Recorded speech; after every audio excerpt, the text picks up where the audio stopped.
এরা প্রায় সময় এখানে আসতো এবং বিভিন্ন ধরনের মাদক সেবন করত এবং বিভিন্ন মেয়ে মানুষও নিয়ে আসতো। আমাদের কাছে ইনফরমেশন এসেছে এনসিপির একজন নেতা গুলিবিদ্ধ হয়েছে। তো সেই সংবাদের ভিত্তিতে আমরা কাজ শুরু করি এবং প্রথমে আমরা আসলে পিও খুঁজে পাচ্ছিলাম না।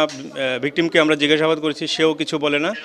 তো আমরা পিও খুঁজতে খুঁজতে আপনার পিছনে দেখছেন যে ওরা যেখানে রাত্রে এসেছিল আমরা সেই জায়গায় উপস্থিত হয়েছি এবং যে ঘরটিতে ওরা কালকে রাত্রে 3 জন এসেছিল এবং আশেপাশে ওদেরকেও জিজ্ঞাসাবাদ করে আমরা জানতে পারি যে এরা প্রায় সময় এখানে আসতো এবং বিভিন্ন ধরনের মাদক সেবন করত এবং বিভিন্ন মেয়ে মানুষও নিয়ে আসতো।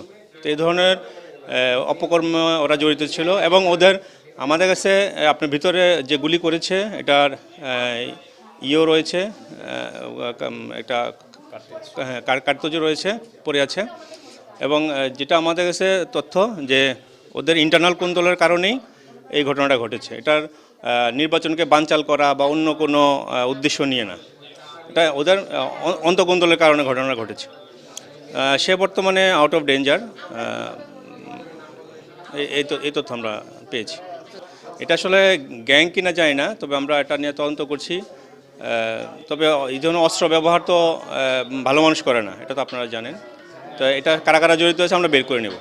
আপনারা ইচ্ছা হলে দেখতে পারেন ভিতরে আসলে কী অবস্থা। এটা একজন, হ্যাঁ, জব্দ করছি আমরা। যেটা গুলি খোসা পাওয়া গিয়েছে সেটা জব্দ করছি।